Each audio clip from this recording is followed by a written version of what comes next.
ထိုင်းမှာအခန်းငှားနေတဲ့သူတွေအတွက်မရှိမဖြစ်သုံးဝင်တဲ့အခန်းငှားနေပြီးတော့ပိုက်ဆံမပေးနိုင်သေးလို့တောင်းပန်တဲ့အခါသုံးရမယ့်ထိုင်းစကားတွေကိုကျွန်တော်ဒီဗီဒီယိုလေးမှာလာအောင်မျှပေးပါမယ်။နံပါတ်1အခုကတောင်းပန်တယ်ပေါ့နော်အခုပေးဖို့မရှိသေးဘူးဆိုလို့ရှိရင်ขอโทษนะครับตอนนี้ยังไม่มีเงินจ่ายครับเนาะ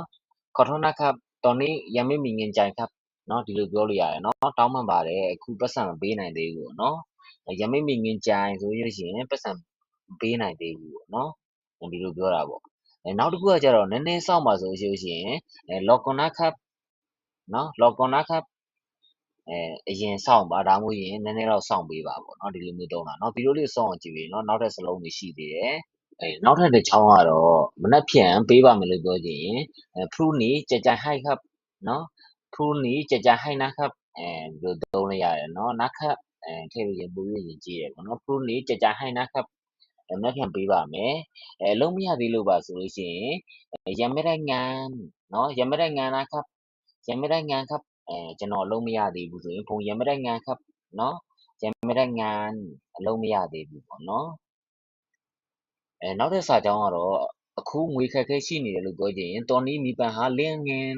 เนาะตอนนี้มีปัญหาเรื่องเงินเนาะအခုငွေအခက်အခဲရှိနေတယ်ပေါ့နော်နောက်2ရက်လောက်စောင့်ပေးလို့ရမလားလို့ကိုကပြောချင်လို့ရှိရင်ခေါ်အဆောင်ဝန်တိုင်းမိုင်ခေါ်အဆောင်ဝန်တိုင်းမိုင်ครับ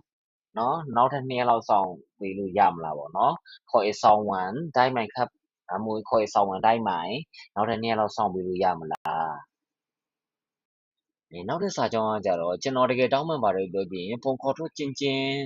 ဖုန်ခေါ်ထုတ်ကျင်ကျင်นะครับကျွန်တော်တကယ်တောင်းပန်ပါတယ်เนาะပြီးရင်ဒီလအရင်မပေးနိုင်သေးဘူးဆိုရင်ဒီအနီးရန်ကြိုင်ไม่ได้ဒီအနီးရန်ကြိုင်ไม่ได้ครับကျွန်တော်ဒီလမပေးနိုင်သေးဘူးပေါ့เนาะပေးလို့မရသေးဘူးဒီလိုပြောတာပေါ့เนาะနောက်ထပ်စာကြောင်းကတော့နောက်ပတ်ပေးပါမယ်လို့ပြောကြည့်ရင်အထင်သာကြကြိုင်ครับဒါမှမဟုတ်အထင်သာကြကြိုင်ဟိုက်ครับဒီလိုသုံးလို့ရတယ်เนาะ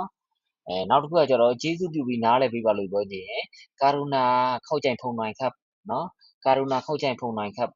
ကျေးဇူးပြုပြီးနားလည်ပေးပါကျွန်တော်ကိုနားလည်ပေးပါပေါ့เนาะနောက်တစ်ကြောင်းကကျတော့ကျွန်တော်မပြေးပါဘူးလို့ပြောချင်ရင်ဖုန်မိတ်နီครับဖုန်မိတ်နီเนาะဖုန်မိတ်နီครับကျွန်တော်မပြေးပါဘူးနောက်တစ်ခုကကျတော့သေချာပေါက်ပေးပါမယ်ဆိုလို့ရှိရင်ဖုန်ကြက်ကြိုင်နဲ့တော့ครับဒါမှမဟုတ်ရင်ကြက်ကြိုင်နဲ့တော့ครับသေချာပေါက်ပေးပါမယ်ပေါ့เนาะအရှိကကျွန်တော်ထည့်ပြင်တော့ဖုန်ဒါမှမဟုတ်မိန်းကလေးဆိုလို့ရှိရင်နူနူကြက်ကြိုင်နဲ့တော့ครับနဲ့တော့ခါเนาะ sorry เนาะခုနကပ်ပြောတာเนาะအဲ့ဒါလေးဖြည့်ပြီးတော့ကြည့်ပြီเนาะဖုန်ကြက်ကြိုင်နဲ့တော့ครับ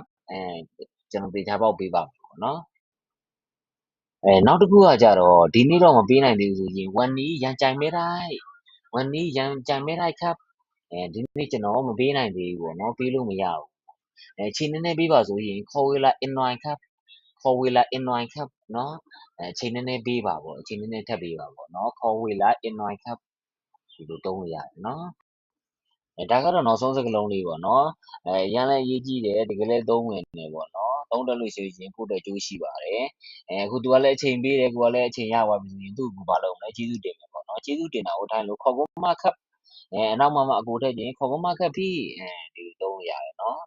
ကျွန်တော်ဒီနေ့တော့ဒေါ်လေးပဲလာအောင်မျှလို့ပေးခြင်းပါတယ်ကျွန်တော်ဗီဒီယိုလေးကအကျိုးဆုံးတရားရှိမယ်ဆိုရင်ကျွန်တော်ဗီဒီယိုလေးကို like and share လေးလုပ်ပြီးပြောချင်ပါတယ်အားလုံးမင်္ဂလာရှိသောနေ့လေးဖြစ်ပါစေခင်ဗျာ